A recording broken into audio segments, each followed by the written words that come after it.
and welcome back to my channel. My name is Susan and today I'm going to share with you the second part of my Hoosier cabinet.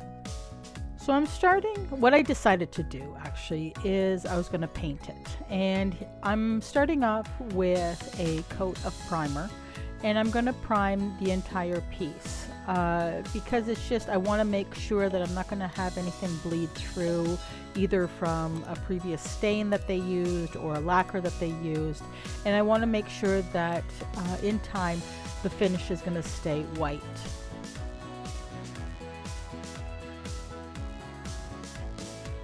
So as you can see before, the inside of the cabinet was white already, so I painted it a robin's egg blue, and the reason I painted it that color as well because I had that paint. That's actually the paint from my bathroom, and so I decided I was going to paint the inside of the cabinet as well. There is my inspector. He is inspecting my work as usual. Loki is always there, ready to help. So I'm also, as the paint or the primer is drying or the paint is drying, I am filling up any holes in the doors so that they can be primed and painted as well. Now I didn't have a spatula, so I used actually what it is a tongue depressor.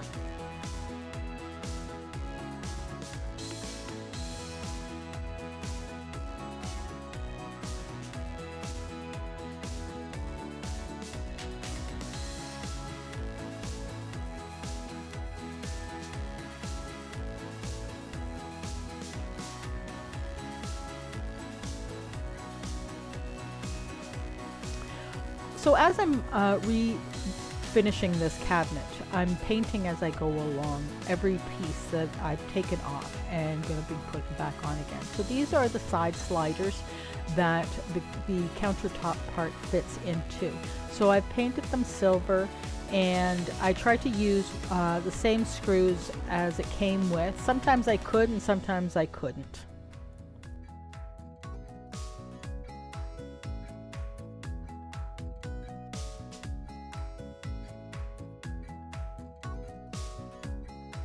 Drawers in themselves didn't have any bottoms in them, so I've had to replace them, and so here I've replaced them and painted them that robin egg blue. I've also given the entire cabinet 3 coats of white paint, and I'm also now starting on the top part of the cabinet, and as you can see, the cabinet itself is already painted on the inside, so I'm using that as a primer. And then I'm going to paint the inside the robin egg blue.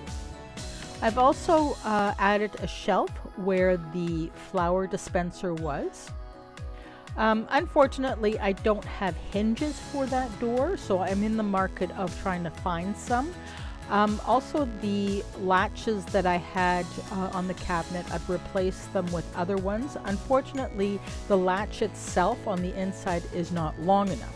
So I've had to add some magnets on the doors so that they stay shut.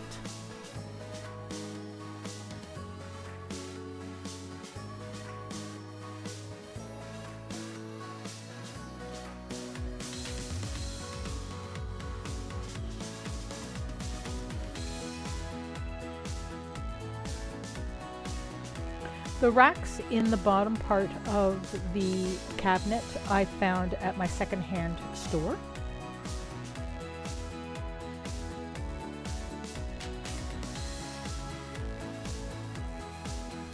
Now the very bottom of the cabinet, I used as much as I could from the original cabinet. I have added a breadboard that I was able to find a home for. So the very bottom drawer would be the bread drawer, and unfortunately the tin was all rusted out, and so I'm gonna have to either replace it with another bread drawer or I'm just gonna have to build a drawer. So here I have the countertop that I had installed earlier, and as you can see it rolls out quite nicely. It's a good size counter and it tucks away when I don't need it.